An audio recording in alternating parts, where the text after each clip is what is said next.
The exile. The transport pod's hull groaned as it punched through Tartarus Seven's upper atmosphere, the heat shields barely coping with the friction. Inside, Commander Maya Rise sat strapped to the only seat, her muscular frame tense, but her expression calm. The pod wasn't designed for comfort, just survival. Barely. Prisoner 7734, prepare for landing sequence, announced the pod's AI in that infuriatingly serene voice all Galactic Alliance systems seemed to share. Projected survival time on planetary surface, 8 standard hours. Maya snorted. Generous of you. The Alliance hadn't even bothered with a proper trial. One human diplomat accidentally breaking an Azurian ambassador's arm during a handshake was forgivable. A human military officer beating 3 Shalari elite guards unconscious in what they called self-defense was diplomatically inconvenient, but punching Admiral Vex Lore of the Alliance High Command through a viewport during a heated disagreement about human military integration, that was career suicide, and apparently actual suicide, by way of exile to the most notorious death world in the Perseus Arm. The pod slammed into the surface with enough force to make Maida's teeth rattle despite the inertial dampeners. A cloud of purplish dust obscured the viewport as the craft settled into the alien soil. Congratulations on your successful landing, chirped the AI. Atmospheric composition is within acceptable parameters for human respiration. External temperature is 40.2 degrees Celsius. Gravity registers at 1.3 standard. Door will open in 10 seconds. The Galactic Alliance thanks you for your service. Rot in digital hell, Maya muttered, unbuckling herself and grabbing the pathetic excuse for a survival pack they'd allowed her. Standard issue knife, water purifier, emergency rations for 3 days, and a multi-tool that wouldn't intimidate a child's toy. The door hissed open, releasing a blast of hot, humid air that immediately plastered Maya's regulation jumpsuit to her skin. She squinted against the harsh orange light of Tartarus 7's primary, a bloated K-class star that dominated the alien sky. Welcome to paradise, she said to no one as she stepped onto the alien soil. The landscape that greeted her looked like something from Earth's prehistoric eras, but wrong in 100 subtle ways. Massive fern-like plants with iridescent purple fronds stretched 20 meters high. Vine-like growths with barbed hooks dangled from their branches. The ground itself seemed to pulse with life, covered in a moss-like substance that shifted colors from deep blue to angry red wherever her boots touched it. Maya's first priority was finding fresh water and defensible shelter. The Alliance briefing, if you could call the vindictive smirk on Admiral Krell's face as he listed all the ways she would die a briefing, had mentioned that the planet had abundant surface water, most of it teeming with parasites and carnivorous microorganisms. Perfect. She barely made it 100 meters from the pod when she heard it, a low, rattling hiss that seemed to come from everywhere and nowhere. Maya froze, her hand instinctively reaching for a sidearm that wasn't there. The attack came from above. A creature resembling a cross between a mantis and a leopard dropped from the canopy, its 6 limbs tipped with serrated claws, its eyeless head dominated by a vertical maw lined with translucent teeth. Maya's earthborn reflexes, honed by military training and enhanced by the rush of adrenaline, saved her life. She dropped and rolled as the creature landed precisely where she'd been standing. The higher gravity made the movement awkward, but her muscles compensated, already adapting to the increased strain. The creature recovered with shocking speed, pivoting on 4 of its limbs while the other 2 rose like sayas. Maya grabbed a fallen branch, dense and surprisingly heavy in the higher gravity, and took a defensive stance. Let's see what you've got, she growled, baring her teeth in a primal display. The creature charged. Maya sidestepped, bringing the improvised club down on what she hoped was a vulnerable joint. The impact jarred her arms, but the satisfying crack and the creature's shriek told her she'd found a weak spot. It retreated a few steps, reassessing this unusual prey. Maya didn't give it time to reconsider. She pressed forward, swinging the club in controlled arcs that kept the creature at bay. When it lunged again, She timed her strike perfectly, crushing its eyeless head with a powerful blow. The creature collapsed, twitching. Maya stood over it, breathing heavily, muscles burning from the exertion under higher gravity. But there was something else, a rush, a clarity of senses she hadn't experienced since combat training on Earth. Tartarus 7's atmosphere, richer in oxygen than Alliance standard, was feeding her cells in ways the carefully regulated environments of space stations and Alliance worlds never could. She was designed for this. Earth, with its higher gravity and oxygen-rich atmosphere, had shaped humans into endurance predators. While other Alliance species evolved on gentler worlds, humans had clawed their way up from persistence hunters to apex predators. The Alliance called Earth a death world. They called humans death worlders behind their backs, with a mixture of fear and contempt. Now Maya understood why. Over the next 3 days, she established a base camp in a cave system near a freshwater spring. She fashioned more effective weapons from the bones and chitin of creatures that had mistaken her for easy prey. She documented the planet's day-night cycle, identified edible plants by careful experimentation, and mapped the territory around her camp. On the 4th day, she encountered them. They emerged from the undergrowth like living shadows, bipedal, roughly humanoid in shape, but covered in a natural armor of overlapping plates that shifted color to match their surroundings. Their faces featured 4 eyes arranged in a diamond pattern above breathing slits, and what appeared to be sensory tendrils where a human nose would be. There were 5 of them, armed with crude but effective spears, tipped with venom sacs from local predators. They surrounded Maya with practiced precision. "Well," Maya said, keeping her voice steady as she held her bone knife at the ready, "this just got interesting." The apparent leader stepped forward, its armor shifting to a challenging red pattern. It made a series of clicking sounds, followed by a low whistle. When Maya didn't respond, it repeated the sounds more insistently. "Sorry, but I left my universal translator in my other exile pod," Maya replied.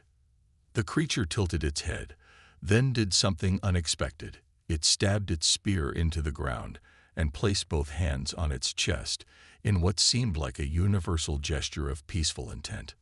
Maya slowly mirrored the gesture, keeping her eyes on the others. "Maya," she said, pointing to herself. "Maya Reyes." The leader touched its own chest. "Kestak," it said, or something close to that sound. First contact, Maya thought. Not how the Academy trained us for this, but I'll take it. The creatures, who called themselves the Vexful, as Maya would later learn, took her to their settlement, a collection of structures built into the massive trunks of tower-like plants. The Vexful, she discovered, were not the planet's apex predators. They were survivors, clinging to existence through cunning and cooperation in an ecosystem where everything evolved to kill everything else.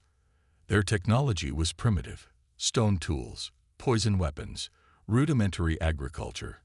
But they had developed complex social structures, a rich verbal language, and effective hunting techniques adapted to their hostile environment. They were intelligent, adaptable, and surprisingly accepting of the strange alien who had appeared in their territory. Maya spent weeks learning their language, a complex system of clicks, whistles, and throat vibrations that her human vocal cords could only approximate. In return, she taught them basic English words and phrases, a crude form of communication developed between them, sufficient for sharing knowledge about survival techniques. What Maya discovered about Vexful society fascinated her. They lived in constant fear of larger predators and rival tribes, their existence a daily struggle against extinction. Their legends spoke of a time when they controlled more territory, when their numbers were greater, but those days were long past. Why not fight back? Maya asked Kestak one evening, as they shared a meal of roasted something or other that tasted vaguely like spicy lobster. Kestak's sensory tendrils quivered in what Maya had learned was an expression of resignation. Many tribes, no unity. Each fights alone. All die alone. Maya considered this, On Earth, human history was largely the story of competing tribes eventually forming larger and larger cooperative groups. The key to human dominance hadn't just been opposable thumbs or big brains, it had been social organization on an unprecedented scale. "What if tribes fight together?" she suggested. Kiztak's armor rippled with patterns Maya couldn't fully interpret. No trust. Old enemies. Maya grinned, feeling the stirrings of a plan. Then they need something to fear more than each other. By the end of her second month on Tartarus 7, Maya had transformed from exile to honored hunter among the Vexthul.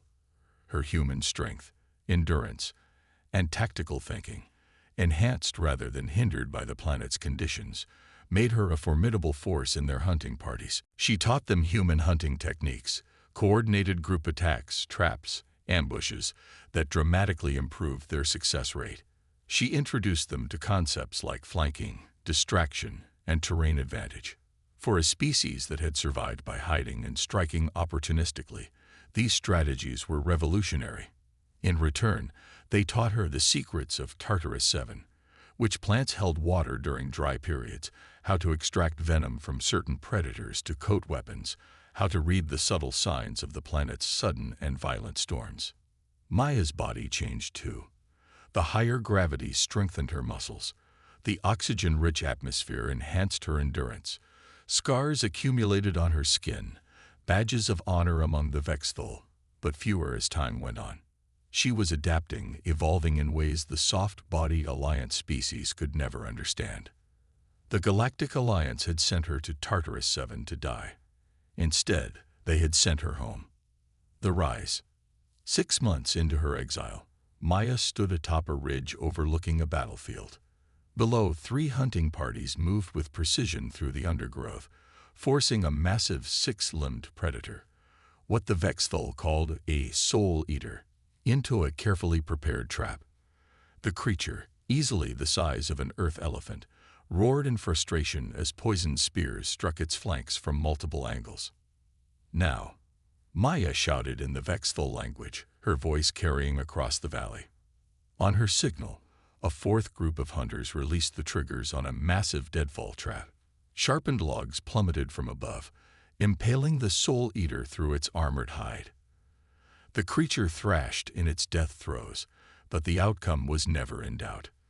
Beside her, Kiztak's armor rippled with patterns of satisfaction and pride. "Never before has tribe killed Soul Eater without many deaths," he said. Maya nodded, watching as the hunting parties moved in to harvest the valuable parts of the creature. Its venom sacs, its bone plates, the nutrient-rich organ meat that would feed the tribe for weeks. "This is just the beginning," she replied. The successful hunt marked a turning point. Word spread to neighboring Vexthul tribes about the strange alien female who had taught Kiztak's people to kill a soul eater without casualties. Cautious delegations arrived to witness this miracle for themselves. Maya saw opportunity. Where the Vexthul saw only ancient tribal rivalries, she saw potential allies against the true enemies, the apex predators that kept all Vexthul living in fear. "Your tribes fight each other over hunting grounds, over water sources, over nesting sites," she told a gathering of tribal leaders. "Meanwhile, the Drakkar and the Soul Eaters and the Night Stalkers prey on you all. Divided, you survive. United, you could rule." Many were skeptical. Tribal conflicts went back generations, but Maya had evidence they couldn't ignore. Kiztak's tribe was thriving. Their hunters returned with more prey and fewer casualties. Their territory had expanded into areas previously too dangerous to occupy. The Alliance had made a critical error in their assessment of humans. They saw Earth's high gravity and oxygen-rich atmosphere as environmental challenges that forced humans to become stronger, more aggressive, more dangerous. What they failed to understand was that these conditions also forced humans to become more cooperative, more innovative, more strategic. Maya leveraged these human traits to forge something unprecedented on Tartarus 7, an alliance of Vexthul tribes. It began with 3 tribes agreeing to coordinate hunting parties and share resources. Success bred confidence. Within another 3 months, 7 tribes had joined the alliance. They began to call themselves the United Clans, adopting the simplified version of human military hierarchy that Maya introduced. She established training programs for hunters from all tribes, teaching them to work together regardless of tribal origin. She organized the construction of fortified settlements in territories previously dominated by apex predators. She implemented farming techniques that increased food security, reducing competition between tribes for scarce resources. The Vexthul revered her not as a god. They were too practical for that, but as something perhaps more significant, a leader who delivered on her promises. Maya's physiological transformation continued as well. After a year on Tartarus 7, she barely resembled the Alliance officer who had arrived in that transport pod.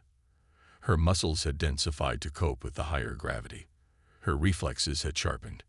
Her senses had adapted to detect the subtle cues of the planet's dangers. Even her skin had toughened, developing a leathery quality that offered some protection against the caustic plant life. The Alliance had intended Tartarus 7 to kill her. Instead, it had remade her into something beyond human by their standards, but perhaps more essentially human than the soft-bodied diplomats who feared death worlders like her. 18 months after her exile, Maya stood in the central plaza of what had once been Kestak's small tribal settlement.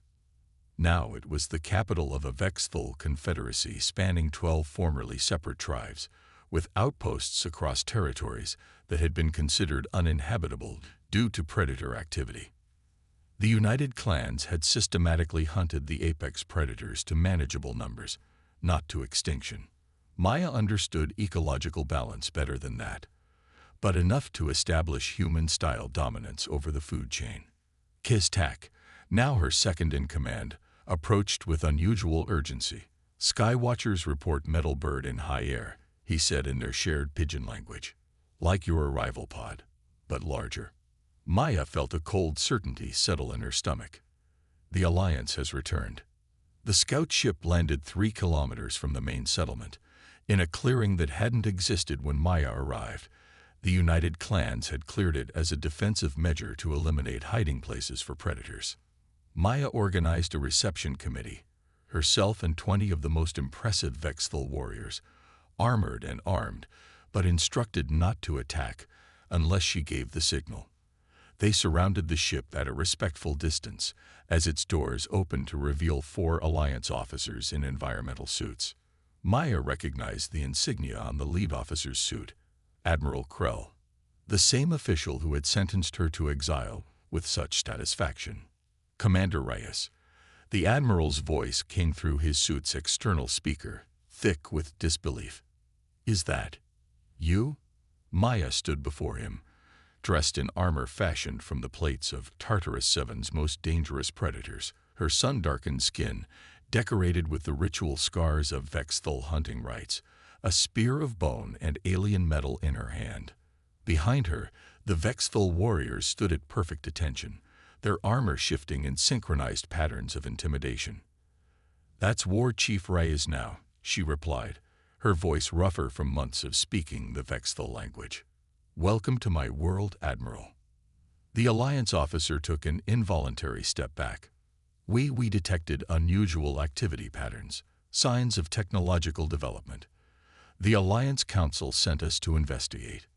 Maya laughed, a sound that made the Vexthul warriors behind her ripple their armor in appreciation.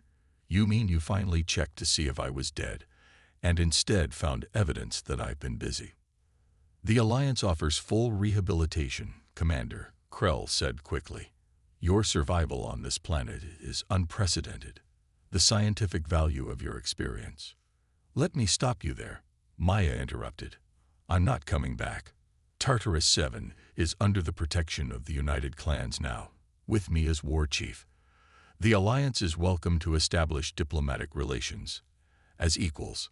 The Admiral's face, visible through his helmet, flushed with anger.